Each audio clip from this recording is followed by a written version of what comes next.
सरजमीन भरगैन पर आज आपको आपके दीवाने याद कर रहे हैं। बस इस्तकबाल करें।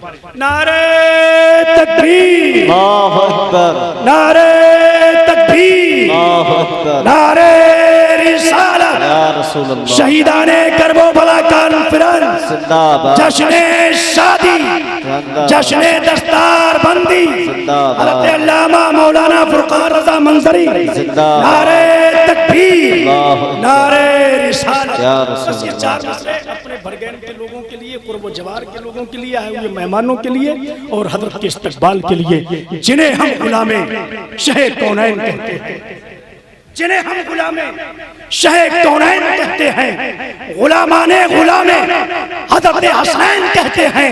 और जहां आराम फरमा हजरत मौदूस चिश्ती है, उसी पाकीज़ा धरती को कस्बे भरगैन कहते हैं। सुभान अल्लाह, सुभान अल्लाह।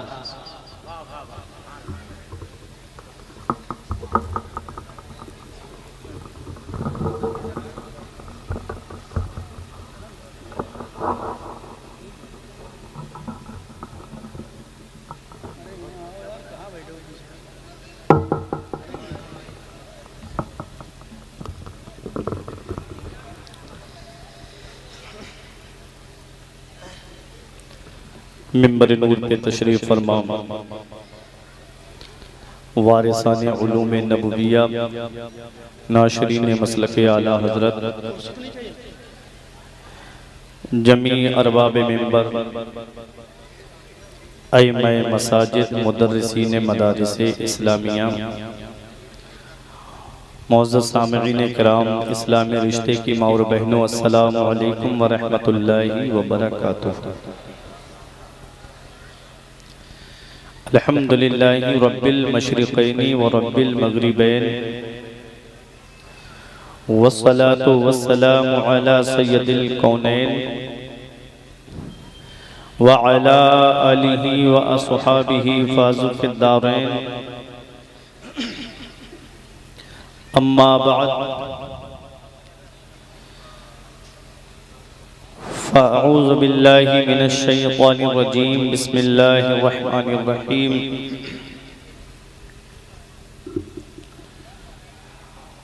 क़ाल अल्लाहु तबारक व तआला फ़िल क़ुरआनिल मजीद वल फ़ुरक़ानिल हमीद।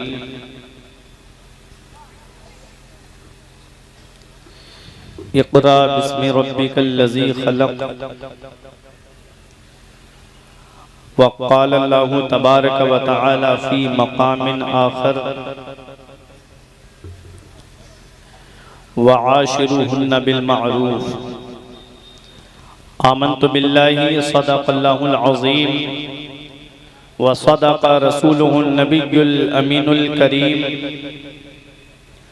व नहनु अला ज़ालिका लमिनश शाहिदीन व शाकिरीन वल्हम्दुलिल्लाहि रब्बिल आलमीन।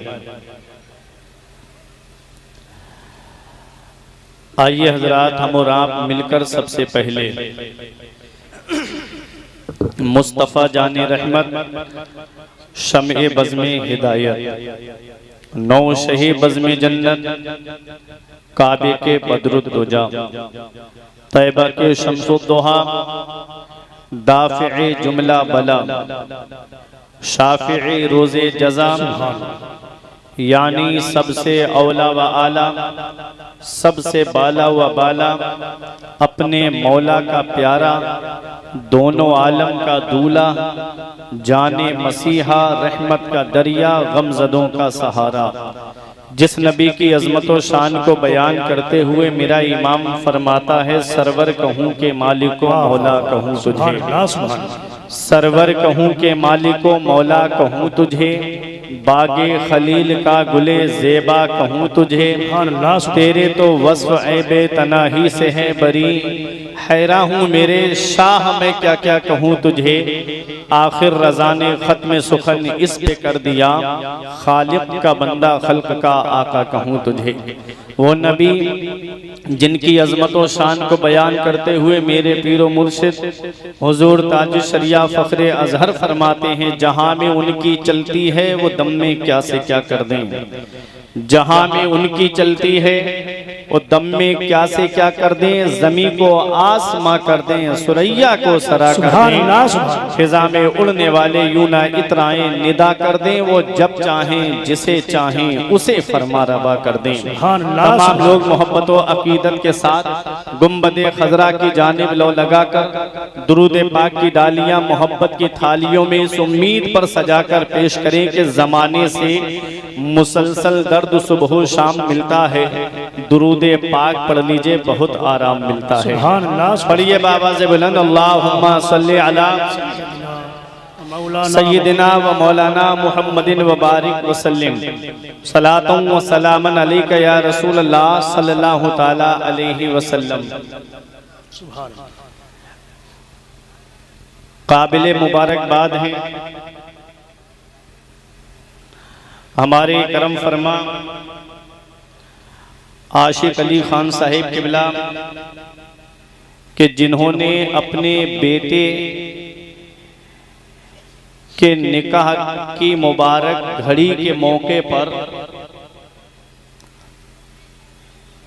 पैगंबरे इस्लाम दोनों आलम के मालिक व मुख्तार जनाब अहमद मुश्तबा मोहम्मद मुस्तफ़ा अरवाहुना फिदा सल्लल्लाहु ताला अलैहि वसल्लम के जिक्र की महफिल को सजाया। आज का जो जलसा है वो निकाह की तकरीब के ताल्लुक से भी है और जश्न दस्तारे हिफ्ज़े कुरान भी है। और आज आप अपने माथे की निगाहों से मेरे बाद में उस खतीब के नूरानी चेहरे की जियारत करेंगे जिनका तारुफ कराना गोया सूरज को चिराग दिखाने के मुतरादिफ है। आज हर इंसान उस शख्सियत को जानता है। हुजूर सैयद अमीनुल कादरी साहिब किबला की आमद होगी और आज आप उनका मुकम्मल बयान समात करके अपने नामे अमाल में नेकियों का इजाफा करेंगे। और दो शायर हमारी फहरिस्त मोहब्बत में शायर इस्लाम अमीर हमजा खलील आबादी और गुलाम नूरे मुजस्सम साहब, इन दोनों को भी आपको समात करना है। एक बात आप हमारी जहन में रखिएगा, जो भी आएगा जलसे में वो मिंबर नूर पर ही आएगा। आपकी तवज्जो जो है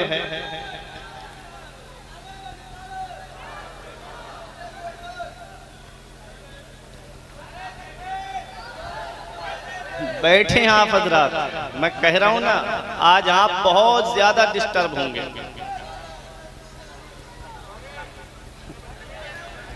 नारे तकबीर, नारे रिसालत, शायर इस्लाम गुलाम नूर मुजस्सम साहब क़िबला, नारे तकबीर, नारे रिसालत।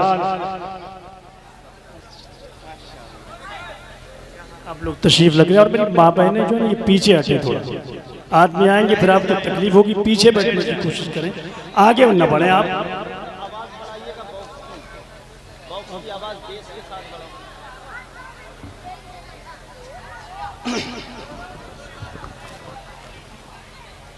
मोहब्बत से दुरूद पाक पढ़िए।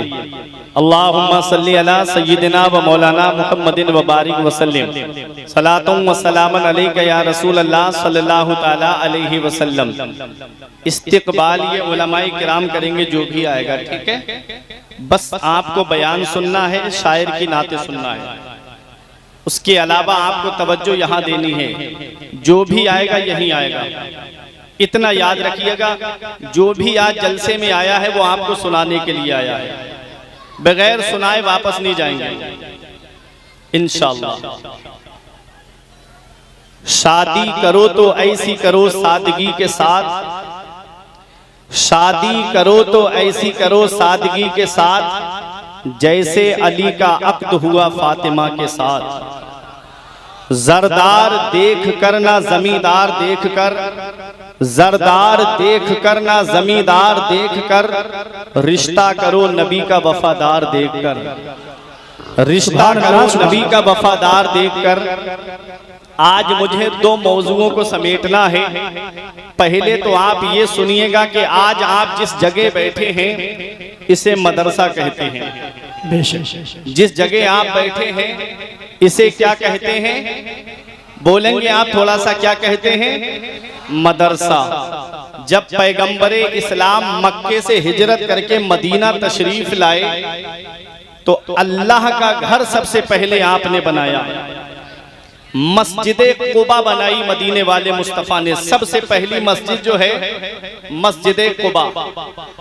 मस्जिदे कुबा के बाद में जो दूसरा घर बनाया था वो मदरसा है।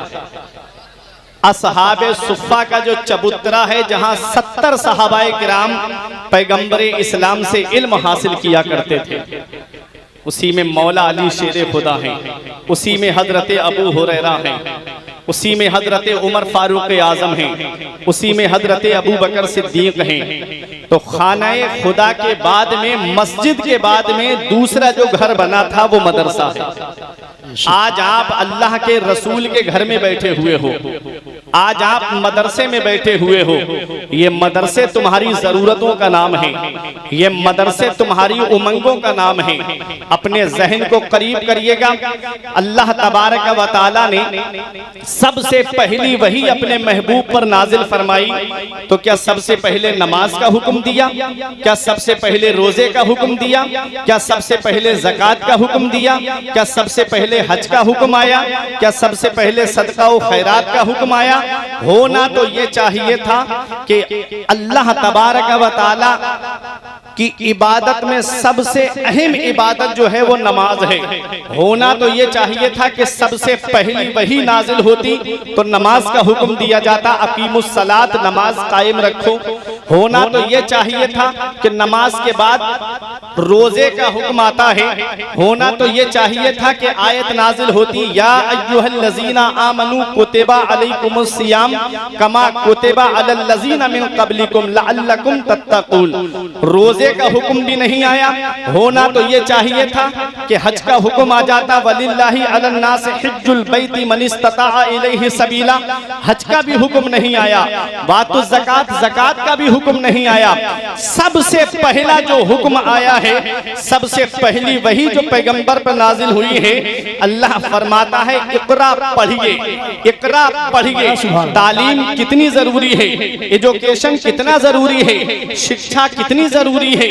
आज हम तालीम से दूर होते जा रहे हैं, आज हम शिक्षा से दूर होते जा रहे हैं, आज हम एजुकेशन से दूर होते जा रहे हैं। सेक्टर ब्यूरो की रिपोर्ट के मुताबिक आज तकरीबन 85% मुसलमान तालीम याफ्ता नहीं है। फिर रोना रोया जा रहा है कि मुसलमानों को सताया बहुत जा रहा है। न बैंक में कोई मुसलमानों से बात करने के लिए तैयार है, न किसी और महकमे में कोई मुसलमानों से बात करने के लिए तैयार है। ऐ लोगों, मैं आपको बताना चाहता हूँ, वो कौम जिसके पैगंबर पे सबसे पहली वही नाजिल हुई तो पढ़ने के ताल्लुक से कि पढ़िए पढ़िए पढ़िए, तालीम कितनी जरूरी है। अब आओ हजरत अब्दुल्ला इब्ने अब्बास की एक रिवायत सुनो कि मेरे आका ने इरशाद फरमाया, मन अरादल इल्म फअलैहि बिल कुरान। जो इल्म हासिल करने का इरादा करे उसको चाहिए कि वो सबसे पहले कुरान की तालीम हासिल करे, सबसे पहले कुरान पढ़े, सबसे पहले वो कुरान की तालीम हासिल करे। आज हम अपने बच्चों को मदरसा नहीं भेजते, आज हम अपने बच्चों को दीनी दरसगाह में नहीं भेजते। आज हम सोचते हैं कि बच्चा कॉलेज जाएगा, डॉक्टर बनेगा, पैसा कमाएगा, इंजीनियर बनेगा, पैसा कमाएगा, प्रोफेसर बनेगा, पैसा कमाएगा। हाँ हाँ, मैं मानता हूँ भरगैन वालों, अगर बच्चा डॉक्टर बन गया तो पैसे कमाएगा, बच्चा इंजीनियर बन गया तो पैसे कमाएगा, बच्चा प्रोफेसर बन गया तो पैसे कमाएगा, लेकिन वो ताज तुम्हें नहीं दिला सकता जो ताज एक हाफिज कुरान के माँ बाप को अल्लाह कयामत में अता फरमाएगा, जो एक आलिम दीन के माँ बाप को अल्लाह कयामत में अता फरमाएगा। मन क़रअल कुरान व अमिला बिमा फीह यल्बिसु वालिदाहु ताजन यौमल क़ियामती वहुव अहसनु का दौइशम्स। जो कुरान पढ़े और उस पर अमल करे, अल्लाह उसके माँ बाप को ऐसा ताज अता फरमाएगा जिसकी रोशनी आसमान के चांदो सूरज से भी ज्यादा होगी। तो कुरान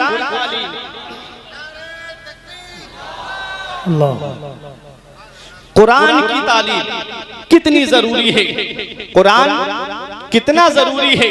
कुरान आज हम अपने बच्चों को कुरान पढ़ने के लिए मदरसा नहीं भेजते। आओ अपने जहन को करीब करो, कुरान है क्या? कुरान को क़रा यक़राउ क़रअन व क़िराअतन से मुश्तक़ माने तो इसके माना आते हैं ऐसी किताब जिसकी बार बार तिलावत की जाए, जिसकी तिलावत कभी खत्म ना हो, जिसकी तिलावत कभी बंद ना हो। और जितना कुरान पढ़ा जाता है इतनी दुनिया में कोई किताब नहीं पढ़ी जाती है जितना कुरान को पढ़ा जाता है, इतनी दुनिया में कोई और किताब नहीं पढ़ी जाती है। आओ अपने जहन को करीब करो, अगर कुरान को क़रा यक़राउ क़रअन से मुश्तक़ माने तो इसके माना आते हैं मिलाने वाली।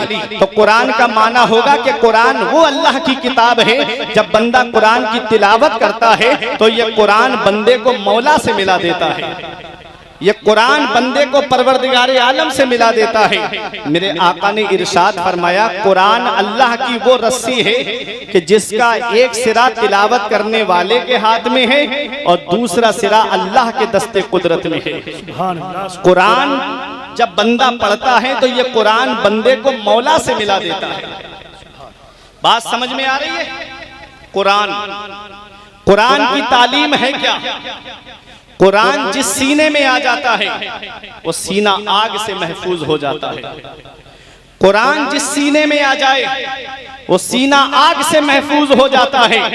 आओ अपने जहन को करीब करो, मैं कुरान की अजमत बताता हुआ चल रहा हूँ। आप मदरसे में बैठे हुए हो, यहाँ से 14 बच्चों ने कुरान पाक को हिफ्ज किया है। कुरान जिस सीने में आ जाए वो सीना आग से महफूज हो जाता है। जब हाफिज कुरान का इंतकाल हो जाए और जब वो कब्र में जाता है, अल्लाह जमीन को हुक्म देता है, ला ताकुली लहमा, इसके जिस्म को मत खाना, इसके बदन को मत खाना।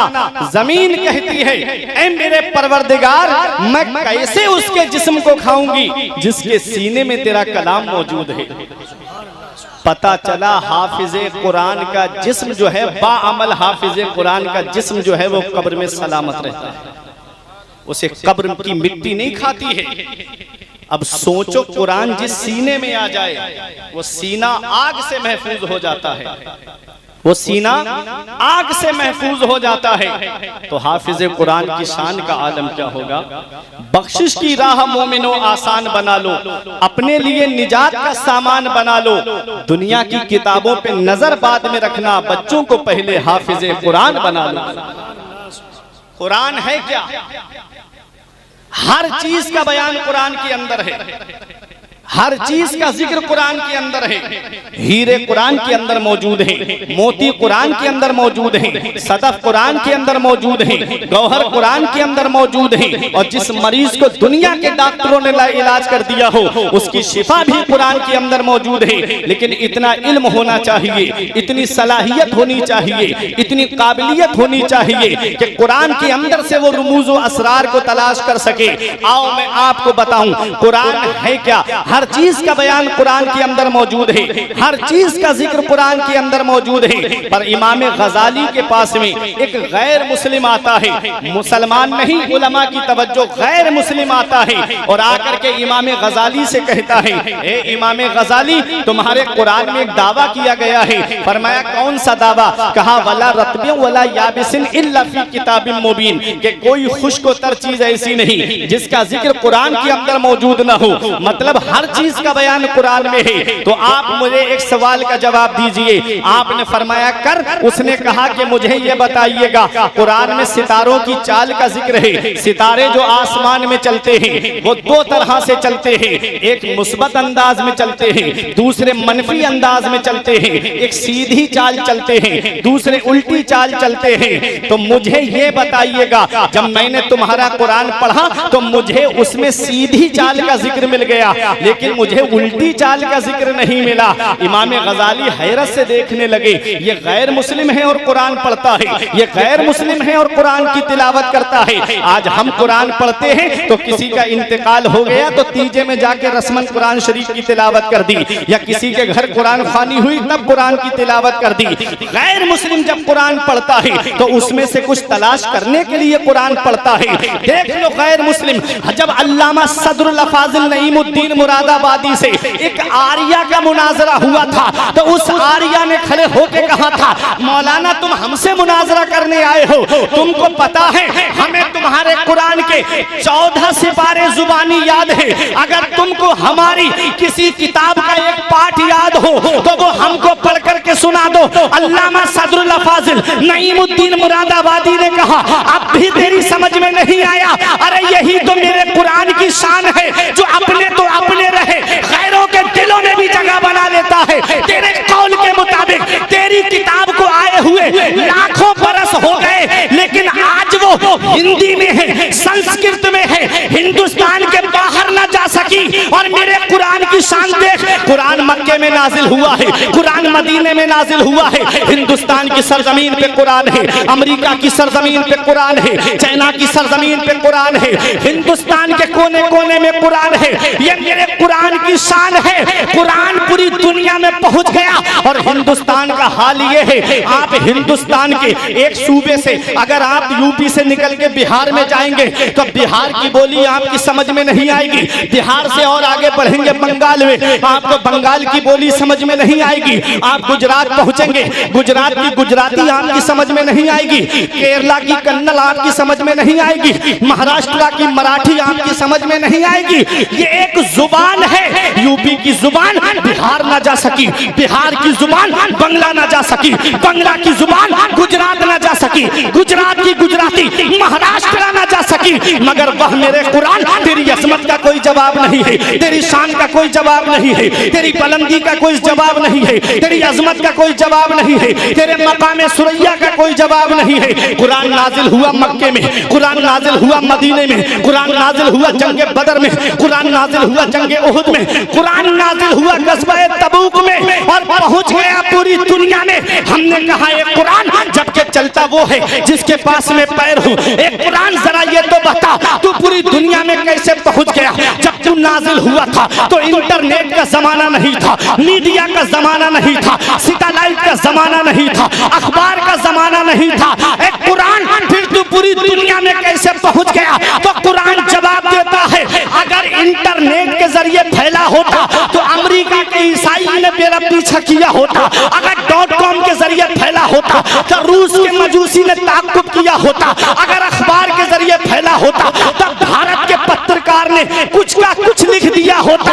हमने कहा फिर फैला कैसे? तो कुरान जवाब देता है, अखबार के जरिए नहीं, हाफिज़े कुरान के जरिए फैले। नारे तकबीर, नारे तकबीर, नारे रिसालत, शहीद आज़म कॉन्फ्रेंस, उलमाए अहले सुन्नत, नारे तकबीर, नारे रिसालत, जिंदाबाद। दीजिए, स्टेज बहुत हाफिज़े कुरान के जरिए फैल गया। और सुनो, मेरे आका के दौर में 700 हुफ़ाज़े किराम थे। कितने हाफिज बने थे आका के दौर में? 700। नबी ने सबको जगह जगह पहुंचाया, जहां जहां गए वहां वहां कुरान की तालीम पहुंच गई। सुभान अल्लाह, सुभान अल्लाह। और जंगे यमामा में कितने हाफिजों को चुन चुन करके शहीद किया गया, चुन चुन करके, ताकि कुरान मिट जाए, कुरान मिट जाए। उन्हें क्या पता फानूस बन के जिसकी हिफाजत हवा करे, और शम्मा क्या बुझे जिसे रोशन खुदा करे। नूर हक इस्लाम है, उसको बुझा सकता है कौन? जिसका हामी हो खुदा, उसको मिटा सकता है कौन? और कुरान का एक लफ्ज तो बहुत दूर की बात, एक नुक्ता भी कोई नहीं बदल सकता। सारी दुनिया में जितने कुराने पाक हैं, सबको अदब के साथ बुलंद जगह पे आप रख दो और कमरे को लॉक कर दो, और फिर उसके बाद कहो कि जैसा कुरान हमारे नबी पे नाजिल हुआ है, कोई है वैसा पढ़ के सुना दे, तो मैं दूर आपको बरेली शरीफ नहीं ले जाऊंगा। आपके भरगैन में कितने हाफिज ऐसे मिल जाएंगे जो आपको कुरान पाक खड़े होकर एक बैठक में आपको सुना देंगे। क्योंकि कुरान सीनों में महफूज है। लहाफिजून का तसव्वुर बता रहा है कि कुरान की जो हिफाजत हुई है वो हाफिजों के जरिए हुई है। तो आज अपनी किस्मत पे नाज करो, 14 या 13 हाफिजे कुरान आज इस मदरसे से फारिग होकर के कुरान को अपने सीने में महफूज करके जहां जहां जाएंगे और कोई पूछेगा अच्छा कुरान सुनाएंगे तो पूछेंगे लोग कि आप कहां से पढ़ के आए हैं, तो फख्र से कहेंगे कि हम भरगैन की सरजमीन से कुरान को हिफ्ज करके आए हैं। तो आपका सर भी फख्र से ऊंचा हो। कुरान, इमाम गजाली ने कहा तूने कुरान पढ़ा? उसने कहा कौन सी आयत में तूने सितारों की चाल का जिक्र पढ़ा? अब उलमा की तवज्जो, एक इल्मी बात करने जा रहा हूं, समझ गए तो ईमान ताजा हो जाएगा। कुरान है क्या? कुरान को तुम समझ नहीं पाए, तुम तो भाग गए ना कॉलेज की तरफ, तुम चले गए यूनिवर्सिटी की तरफ, तुम चले गए स्कूलों की तरफ। मैं कोई इनकार नहीं कर रहा हूं, कोई मैं इनका मुनकिर नहीं हूं कॉलेज और यूनिवर्सिटी का, तालीम जरूरी है दुनियावी तालीम, लेकिन मुझे डर लगता है कि अगर आपने मदरसे में तालीम हासिल नहीं की तो कहीं ऐसा ना हो कि ईमान चला जाए। तस्लीमा नसरीन स्कूल की पढ़ी हुई है, कॉलेज की, मदरसा नहीं गई, देखो उसने लज्जा नाम की किताब इस्लाम के खिलाफ लिख दी। सलमान रुश्दी मदरसा नहीं गया, यूनिवर्सिटी कॉलेज की देन है, इस्लाम के खिलाफ बोलने लगा। ये कॉलेज और यूनिवर्सिटी का प्रोडक्ट है। और मैं मदरसे का प्रोडक्ट आपको बता दूं, हजरत अबू बकर सिद्दीक को देख लो। मदरसे का प्रोडक्ट देखना है तो उमर फारूक आजम को देख लो, उस्मान गनी को देख लो, अरे मौला अली को देख लो, इमाम हसन और इमाम हुसैन को देख लो, अरे बगदाद के गौसे आजम को देख लो, अजमेर के गरीब नवाज को देख लो, अलीगढ़ के चांद को देख लो, बरेली के इमाम अहमद रजा खान को देख लो। ये मदरसे का प्रोडक्ट है। मदरसा पैदा होने से लेकर के तुम्हारे मरने तक की जरूरत है। जब बच्चा पैदा होता है तो कोई कॉलेज का आकर के कान में अजान नहीं देता, इसी मदरसे का प्रोडक्ट जाता है कान में अजान देने के लिए। और कल जब फैसल भाई की शादी होगी, इनका निकाह होगा, हो गया निकाह होगा तो निकाह पढ़ाने के लिए कोई प्रोफेसर साहब नहीं आएंगे, इसी मदरसे का प्रोडक्ट आएगा। और जब इंतकाल हो जाएगा ना तो नमाज जनाजा पढ़ाने के लिए भी मदरसे का ही प्रोडक्ट आता है। तो पैदा होने से लेकर के मरने तक की जरूरत है ये मदरसा तुम्हारी, पैदा होने से लेकर मरने तक की। और इतना याद रखना, पूरी जिंदगी आलिम के पीछे रहते हो, फजर में आलिम के पीछे, जोहर में आलिम के पीछे, असर में आलिम के पीछे, मगरिब इशा में आलिम के पीछे। एक वक्त आता है कि आलिम के आगे होते हो जब रूह बदन से निकल जाती है। पता चला जब तक जिंदा हो और जिंदा रहना चाहते हो तो आलिमों के पीछे चलो, इनसे आगे बढ़े तो समझ लो मौत है। आलिमों के पीछे ही तुम्हारी जिंदगी है। खुद मुफ्ती मत बन जाना। 5 मिनट की क्लिप सुन के कहते हो मैं बुखारी पढ़ ली मैंने, अरे मैंने मिशकात पढ़ ली, मैंने ऐसा मसला देखा 5 मिनट में। इन उलमा से आप पूछो 12, 13, 14 साल लग जाते हैं मदरसे में, फिर भी ऐसे मसाइल हैं शरीयत के कि आधे मसाइल के लिए किताबों की जरूरत पड़ जाती है, तब भी समझ में नहीं आते। एक एक मसले को समझने के लिए कई किताबों का सहारा लेना पड़ता है। अब है क्या हाल, पहले मुर्गा जो होता था वो 6 महीने में तैयार होता था, है ना, 6 महीने में तैयार होता था, तब किसी मेहमान के आगे रखा जाता था। अब 40 दिन में तैयार होके आ जा रहा है। 40 दिन में कैसे इंजेक्शन लग रहे हैं, कैसे केमिकल खिलाया जा रहा है उनको, 40 दिन में पूरा मुर्गा तैयार। हमारे बुजुर्ग बैठे, पूछो पहले मेहमान के आगे जो मुर्गा रखा जा रहा, घर में बच्चा पलता था, 6 महीने 7 महीने हो जाते तब कहीं होता था मेहमान के आगे रखने के लायक। 40 दिन में मुर्गा पूरा। 14-15 साल लग गए इन उलमा को मदरसे में जूतियां घिसते घिसते, तब कहीं जाकर के ये आलिम बने और हाफिज बने। आज तुम 5 मिनट की क्लिप सुनकर के जो है अपने आप को मुफ्ती समझते हो।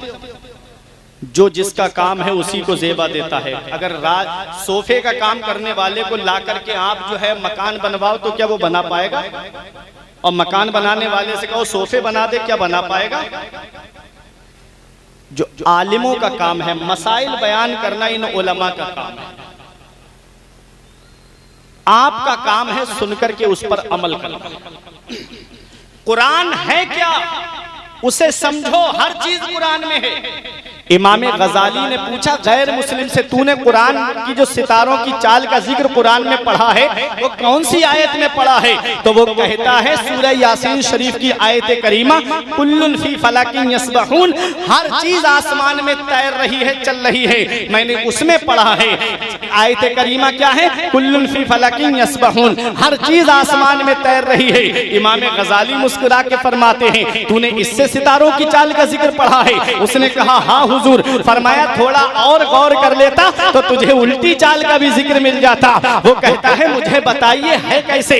अब इन उलमा की तवज्जो, कौन सी आयत है? कुल्लुन फी फलकिन यस्बहून। शायर इस्लाम गुलाम नूर मुजस्सम साहिब किबला तशरीफ फरमा है, ये बेहतरीन आलिम भी हैं अल्हम्दुलिल्लाह। सबकी तवज्जो चाहता हूँ, देखिएगा कुरान की कौन सी आयत करीमा? कुल्लुन फी फलक, हर चीज आसमान में तैर रही है। उलमा की तवज्जो, हर चीज आसमान में तैर रही है। कुल्लुन फी फलक, कुल्लुन में पहला हर्फ काफ है, दूसरा हर्फ लाम है, मिला के हुआ कुल। अब फलक का पहला हर्फ फा है, दूसरा हर्फ लाम है, तीसरा हर्फ काफ है, मिला के हुआ फलक। और फी में पहला हर्फ फा है, दूसरा हर्फ या है, मिला के होता है फी। कुल्लुन फी फलक। अब तवज्जो मेरी तरफ देना, एक इल्मी बात करने जा रहा हूँ। उस गैर मुस्लिम ने कहा सितारों की सीधी चाल का जिक्र मुझे मिला है, कुल्लुन फी फलकिन यस्बहून आयत करीमा से उल्टी चाल का जिक्र नहीं मिला है। अब कुरान का दावा है हर चीज कुरान के अंदर मौजूद है, आप इस दावे को सच्चा करके दिखाइएगा। इमाम गजाली फरमाते हैं थोड़ा और गौर कर लेता तो तुझे उल्टी चाल का भी जिक्र मिल जाता। फरमाया वो कहता है, जब आपने ये फरमाया कहता है मुझे समझाइए तो सही। आपने कहा कुल्लुन फी फलक, इस आयत पर गौर कर। कुल्लुन में पहला हर्फ काफ, दूसरा हर्फ लाम, फी में पहला हर्फ फा, दूसरा हर्फ या, मिला के हुआ फी। अब फलक में पहला हर्फ फा, दूसरा हर्फ लाम, तीसरा हर्फ काफ, मिला के हुआ फलक। अब कुल्लुन फी फलक को उल्टा करके देखिएगा।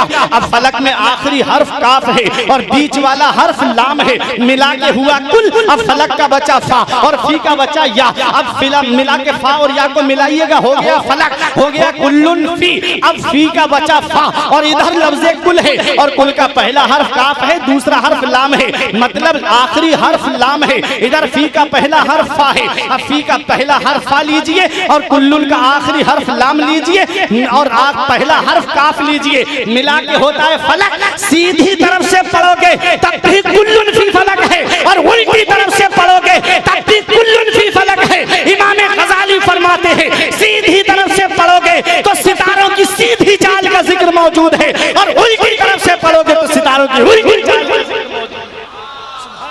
हर चीज कुरान में है।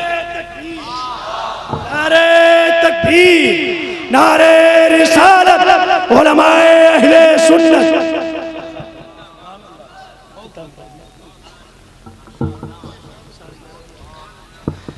हर चीज कुरान में है, हर चीज कुरान में है, हर चीज का बयान कुरान में है। क्या आज हम अपनी जिंदगी कुरान के मुताबिक गुजार रहे हैं? क्या आज हमारी जिंदगी कुरान के मुताबिक चल रही है? सुने, मैं अब तकरीर सिग्नल हो गया मुझे, वरना मैं कुरान पे बताता कि कुरान है क्या।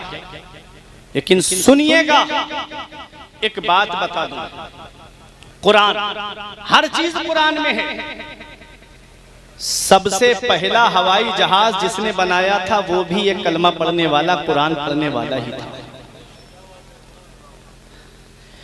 1969 के अंदर 3 लोग चांद पर गए थे, Neil Armstrong, Edwin Aldrin, Colin Bush.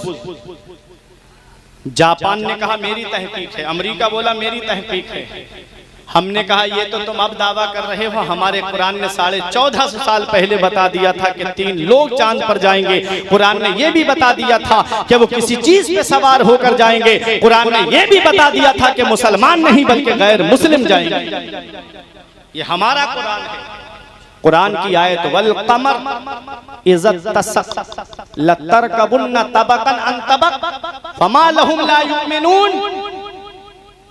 माहे कामिल की कसम, चांद की कसम, तुम जरूर जरूर सवार होकर जाओगे। तबकन अन तबक, स्टेप बाई स्टेप, जीना ब जीना, फमा लहुम ला युमिनून, तुमको क्या हो गया कि तुम ईमान नहीं लाते। देखो कुरान ने क्या बताया, क्या बताया। मैं वाकया सुना के भी आपको उछाल सकता हूं, लेकिन कुरान जिसकी तालीम से आज हम दूर हो गए वो है क्या, सुनिएगा।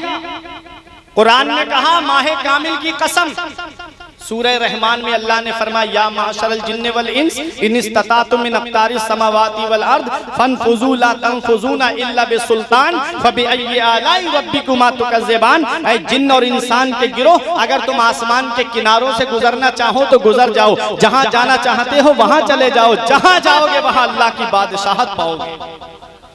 तो पता चला इंसान चांद पे जाएगा और 3 लोग गए। हमारे कुरान ने बता दिया लतरकबुन्ना, जरूर जरूर तुम सवार होकर जाओगे। किस पर सवार होकर गए? मिशन अपोलो 11 पे सवार होकर के गए। ये सबसे पहला हवाई जहाज किसने बनाया?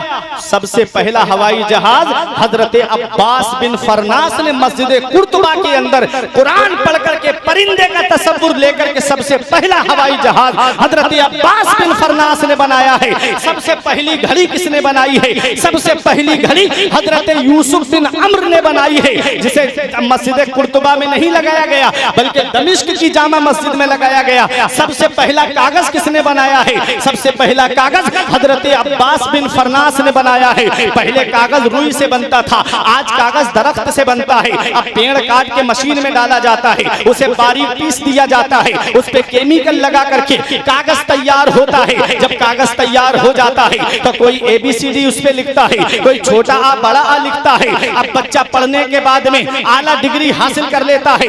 वक्त कम है मेरे पास, मुख्तसर बता रहा हूँ। जब बच्चा पढ़ने के बाद में कोई डॉक्टर बनता है, कोई इंजीनियर बनता है, कोई प्रोफेसर बनता है। अब बनने वाला तो AC रूम में बैठा है, बनाने वाला कमरे में बैठा है और बैठ करके वहां पर आईफोन चला रहा है, फॉर्च्यूनर कार से घूम रहा है, और बनाने वाला नालियों में पड़ा हुआ है, घर में रखा हुआ है। वो कागज जिसने डॉक्टर बनाया, उस कागज को क्या हुआ? बाप ने भंगार वाले के हाथ बेच दिया, भंगार वाले ने दुकानदार के हाथ बेच दिया, दुकानदार ने अपने साइज में काट करके, किसी ने जलेबी रखकर बेची, किसी ने समोसा रखकर बेचा, किसी ने ब्रेड पकोड़ा रख करके बेचा। अब वो कागज नाली में पड़ा है, आदमी जेब में नहीं रखता है, खा करके जमीन पे कागज फेंक देता है।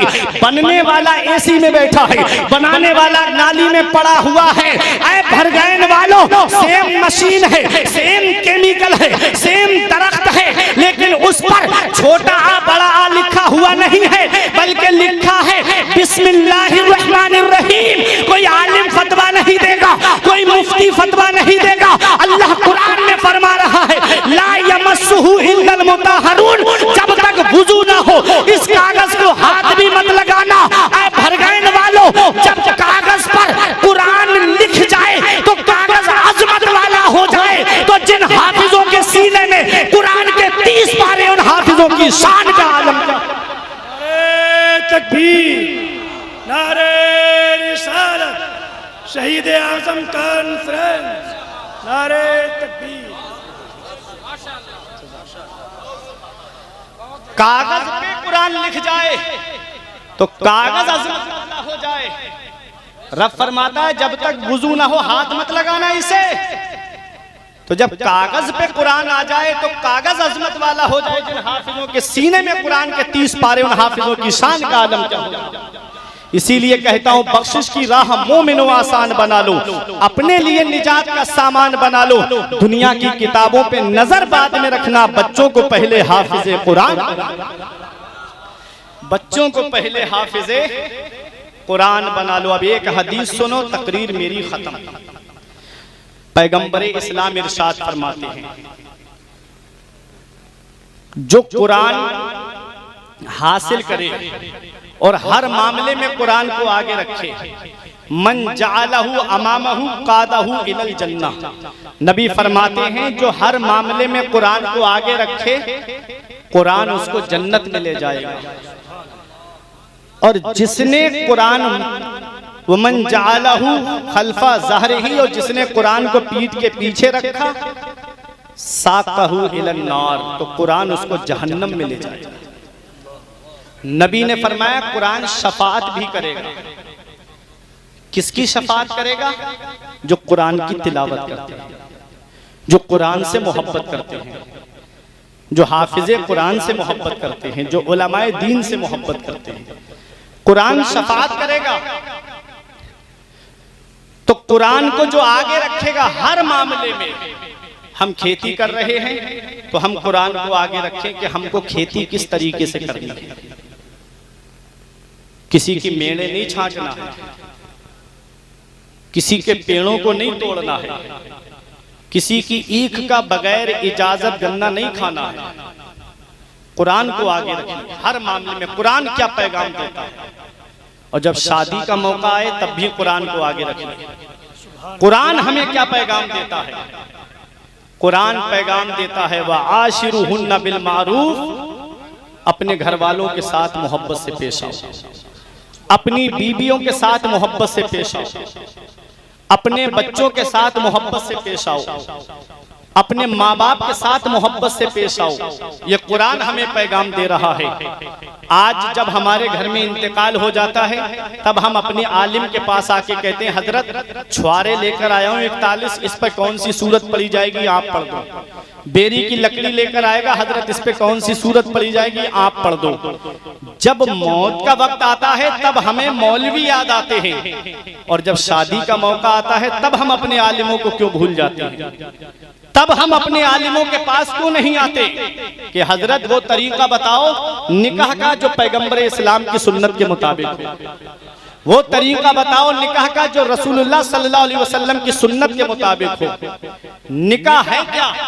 नबी इरशाद फरमाते अन निकाहु मिन सुन्नती फमन रगेबा अन सुन्नती फलैसा मिन्नी। नबी ने फरमाया निकाह मेरी सुन्नत है, और जिसने मेरी सुन्नत से एराज किया वो मुझसे नहीं है। नबी की सुन्नत है निकाह। और अब जरा तवज्जो देना, नबी की सुन्नत को अदा करते वक्त, नबी करीम सल्लल्लाहु अलैहि वसल्लम की सुन्नत को जब हम अदा करने जा रहे हैं तो शादी के कार्ड पे लिखवाते हैं शादी मुबारक। मुबारक का माना जानते हो आप? बारका युबारिको, बरकत से बना मुबारक, जिसके माना आते हैं ऐसी शादी जिसमें अल्लाह की बरकतें नाजिल हों, ऐसी शादी जिसमें अल्लाह की रहमतें नाजिल हों। भरगैन वालों दिल पे हाथ रख के बताना, जिस शादी में डांस पार्टी नाचे क्या उस शादी में अल्लाह की बरकतें नाजिल होंगी? जिस शादी में बैंड बजे क्या उस शादी में अल्लाह की बरकतें नाजिल होंगी? जिस शादी में एक हफ्ता पहले औरतें ढोल पर गीत गाना शुरू कर दें क्या उस शादी में बरकत होगी? जिस शादी में हल्दी की रस्म के नाम पे बेपर्दगी का बाजार गर्म किया जाए क्या उस शादी में बरकत होगी? जिस शादी में मेहंदी की रस्म के नाम पे बेपर्दा औरतों का हुजूम लगे क्या उस शादी में बरकत होगी? नबी की सुन्नत अदा करने जा रहे हैं हम, आज नबी की सुन्नतों से हम दूर हो गए। पैगंबर इस्लाम की सुन्नत है कि निकाह मस्जिद में होना चाहिए। अब दूल्हा खुद नमाज नहीं पढ़ता है तो वो मस्जिद में क्यों जाएगा? होना तो ये चाहिए था कि दूल्हा मस्जिद में जाता, जोहर की नमाज पढ़ने या असर की नमाज, जिस वक्त बारात पहुंचती पहले नमाज अदा करता, वहीं मस्जिद में बैठ जाता, वहीं काजी साहब और 2 गवाह वहीं पर इज़्न लेकर के आते और मस्जिद में निकाह होना चाहिए था। मस्जिद में निकाह होने के 2 फायदे हैं भरगैन वालों। एक फायदा तो ये है कि मस्जिद खुदा का घर है और अल्लाह के घर में अल्लाह की रहमतें नाजिल होती है। जो निकाह मस्जिद में होता है उस निकाह में अल्लाह की रहमतें नाजिल हुआ करती है। और दूसरा फायदा यह है कि मस्जिद के अंदर कोई नापाक दाखिल नहीं होता है। मस्जिद में जो भी दाखिल होता है वो पाक दाखिल होता है। अरे जो निकाह मस्जिद में होगा उस निकाह में कोई नापाक शामिल नहीं होगा, जो भी शामिल होगा वो पाक शामिल होगा। और नापाक के ताल्लुक से नबी फरमाते हैं जिस घर में जानदार की फोटो लगी हो, जिस घर में कुत्ता हो और जिस घर में जुनबी नापाक हो उस घर में अल्लाह की रहमत के फरिश्ते नहीं आते हैं। इसलिए आज घर में कमाने वाले 5-6 लोग हैं लेकिन घर में बरकतें नहीं होती, घरों के अंदर से बरकतें उठ गई हैं। हमने कहा घरों का माहौल पहले दुरुस्त कर लो, खाना दस्तरख्वान लगा करके खाओ, एक एक करके खाना मत खाना, सब जमा होकर के दस्तरख्वान लगा करके खाना खाना, और दूसरी वजह यह है कि घरों के अंदर जुनबी यानी नापाक लोग रहते हैं, जिसकी वजह से अल्लाह ताला बरकतें उठा लेता है। अगर तुम चाहते हो कि तुम्हारे घरों का बरकतें तवाफ करें तो अपने घरों का माहौल दुरुस्त कर लो और नबी की शरीयत का माहौल घरों में कायम कर दो। जब शरीयत का माहौल कायम हो जाएगा तो तुम भी यही कहोगे कि तरीके मुस्तफा को छोड़ना है वजह बर्बादी। इसी से कौम दुनिया में हुई इख्तिदार अपनी हमें करनी है। शहंशाह बतहा की रजा जोई, वो अपने हो गए तो रहमते परवरदिगार। तो नबी की सुन्नत अदा कर रहे हैं हम। निकाह फैसल भाई की शादी है ना, सुन्नत अदा करने जा रहे हैं आप। अब देखिएगा नबी ने क्या इरशाद फरमाया, तुन कहूल मरअतु ले अरबईन ले मालेहा वले हसबेहा वले जमालेहा वले दीनेहा।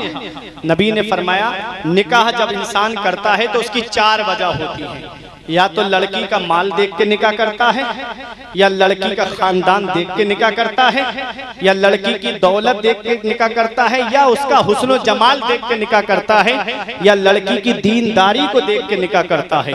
नबी ने क्या पैगाम दिया? नबी फरमाते ऐ मेरे उम्मती, जब तू निकाह करे तो लड़की का हुस्न मत देखना, उसकी दौलत को मत देखना, उसके खानदान को मत देखना, बल्कि दीनदारी को देखना, परहेजगारी को देखना। क्योंकि दीनदार लड़की जब तुम्हारे घर में आएगी तो 3 नस्लों तक पहुंच जाएगा। और सुनो, दौलत जमीन के ऊपर काम आती है, माल जमीन के ऊपर काम आता है, खानदान जमीन के ऊपर काम आता है। हुस्न जमाल आज का क्या है? ब्यूटी पार्लर जाने से पहले देख लो और ब्यूटी पार्लर से आने के बाद में देख लो। आजकल का हुस्न तो मसनूई हुस्न है। नबी ने फरमाया तुम परहेजगारी को देख करके निकाह करना, दीनदार लड़की से निकाह करना। जब दीनदार लड़की तुम्हारे घर में आएगी तो जमीन के ऊपर भी दीनदारी काम आएगी, जमीन के नीचे भी दीनदारी काम आएगी। आ गई बात समझ में? पैगंबर इस्लाम ने क्या फरमाया? दीनदार लड़की को इख्तियार किया। पैगंबर इस्लाम ने फरमाया परहेजगार लड़की को इख्तियार किया। पैगंबर इस्लाम का ये फरमान है। आज माइंड बहुत डिस्टर्ब है क्योंकि किल्लत वक्त की तलवार हमारी गर्दन पे लटक रही है। बातें बहुत सारी आपसे करना थी निकाह के ताल्लुक से और कुरान के ताल्लुक से भी, दस्तारबंदी के ताल्लुक से भी, लेकिन वक्त इजाजत नहीं देता। अभी 2 शायर भी यहाँ मौजूद हैं। ये बातें मैंने आपके सामने बयान की। निकाह नबी की सुन्नत है। शादी करो तो ऐसी करो सादगी के साथ जैसे अली का अक्द हुआ फातिमा के साथ। जरदार देख कर ना जमींदार देख कर, रिश्ता करो नबी का वफादार देख कर। एक पैगाम मैं अपने तलबा को भी दे दूं, फिर मैं अपनी जगह बैठ जाऊं। कुरान हिफ्ज किया है तुमने, हमेशा अपने उस्ताद का अदब करते रहना। उस्ताद का अगर अदब नहीं किया तो मैंने बड़े काबिल लोगों को भी बर्बाद होते हुए देखा है। जो उस्ताद के गुस्ताख हो जाते हैं, मैंने उनकी काबिलियत को मिट्टी में मिलते हुए भी देखा है। कितने ऐसे मेरे साथी भी हैं कि जो जिनका आज कोई नाम तक नहीं लेता। अदब से जिंदगी बनती है, जन्नत भी जहन्नम भी। अदब से जिंदगी बनती है, जन्नत भी जहन्नम भी। अदब बहुत जरूरी है। इमाम आजम अबू हनीफा के उस्ताद शेख हम्माद हैं और आपका घर जो कूफे में था ना, 16वीं गली में था। जैसे आप दिल्ली में जाएंगे तो अलग अलग सेक्टर बने होते हैं ना, 1 नंबर गली, 2 नंबर गली, 3 नंबर गली। 16वीं गली में था घर हजरत इमाम आजम अबू हनीफा का। और इमाम आजम अबू हनीफा के शागिर्द हैं हजरत इमाम जुफर, जो दरसे निजामी से ताल्लुक रखते हैं। वो पढ़ते हैं, नूरुल ईज़ा है, हिदाया, उसमें आता है काला ले जुफर। इमाम जुफर ने कहा, इमाम जुफर ने कहा, ये इमाम आजम अबू हनीफा के शागिर्द हैं। इनका घर 16वीं गली में था इमाम आजम अबू हनीफा से। लेकिन बताया जाता है, किताबों में लिखा है कि इमाम जुफर ने कभी भी अपने उस्ताद के घर की तरफ भी पैर नहीं फैलाए थे। इतना अदब था। और इमाम आजम अबू हनीफा अपने उस्ताद शेख हम्माद के घर का सामान ला के दिया करते थे। उनका इंतकाल हो गया तो उनके घर की सौदा खरीद के उनके घर पहुंचाते थे। एक दिन शेख हम्माद की बीबी ने कहा था, इमाम आजम अब तो तुम इमाम आजम बन गए हो, फिर भी हमारे घर का सामान लाते हो। तो इमाम आजम ने एक जवाब दिया था जो हर एक के लिए दिल की तख्ती पर लिखने के लायक है। मैं अपनी जुबान में कहता हूं, इमाम आजम कहते हैं, अरे मैं इमाम आजम हूं तो क्या हुआ, पहले मैं इस दर का गुलाम बना हूं तभी तो दुनिया का इमाम बना हूं। कितना जरूरी है उस्ताद का अदब। और आज दीनी तालीम हासिल करने के बाद ये मत सोचना कि कहीं मस्जिद मिल जाए या मदरसा मिल जाए। ये मेरा पैगाम है, ये जरूर पहुंचा के जाऊंगा, चाहे 5 मिनट आगे क्यों ना बढ़ जाएं। इमाम सुनिएगा, जरूरी है तालिब इल्म के लिए एक पैगाम मेरा कि जब हाफिज बन जाओ, आलिम बन जाओ, तो तुम्हारे लिए कॉलेज के रास्ते खुले हैं, यूनिवर्सिटी के रास्ते खुले हैं। आओ, डॉक्टरेट की तरफ आओ, इंजीनियरिंग की तरफ आओ और आला तालीम हासिल करके IAS का एग्जाम पास करो। दुनियावी तालीम में जब आओगे तो कौम को जरूरत है कि ऐसा डॉक्टर मिल जाए जो आलिम भी हो और हाफिज भी हो, तो वो किसी की किडनियां नहीं बेचेगा बल्कि कौम की गरीबों की मदद करता हुआ नजर आएगा। इसलिए दुनियावी तालीम भी जरूरी है और दीनी तालीम भी जरूरी है। इक़रा बिस्मि रब्बिकल लज़ी खलक़, ए महबूब पढ़िए अपने रब के नाम से, अपने रब के नाम से पढ़िए जिसने आपको पैदा किया है। तो सबसे पहली वही नबी पे जो नाजिल हुई थी वो तालीम के ताल्लुक से थी, पढ़ाई के ताल्लुक से थी। इसलिए अपने बच्चों को पढ़ाओ, दीनी तालीम सिखाओ। मदरसे के दरवाजे खुले हैं, पहले आलिम बनाओ, हाफिज बनाओ, फिर उसके बाद चाहे डॉक्टर बनाओ, इंजीनियर बनाओ। बख्शिश की राह मोमिनो आसान बना लो, अपने लिए निजात का सामान बना लो। दुनिया की किताबों पे नजर बाद में रखना, बच्चों को पहले हाफिज़े कुरान बना लो। परवरदिगार आलम की बारगाह में दुआ है कि मेरे को अर्ज करने में गलती हुई हो तो मौला मुझे माफ फरमाए। अस्तगफिरुल्लाह रब्बी मिन कुल्ले ज़ंबि व अतूबु इलैह। कलमा तैयब पढ़ने ला इलाहा इल्लल्लाहु मुहम्मदुर रसूलुल्लाह सल्लल्लाहु अलैहि वसल्लम। ये जिंदगी सवारी दिलशाद कीजिए, लम्हात जिंदगी के ना बर्बाद कीजिए। जब मकसद हयात इबादत खुदा की है, पढ़िए नमाज, मस्जिदें आबाद कीजिए। सभी के सामने एक दिन जरूर आता है, ये हुस्न फानी है लेकिन गुरूर आता है। किसी क्रीम से पाउडर से कुछ नहीं होता, नमाज पढ़ने से चेहरे पे नूर आता है। अस्सलाम।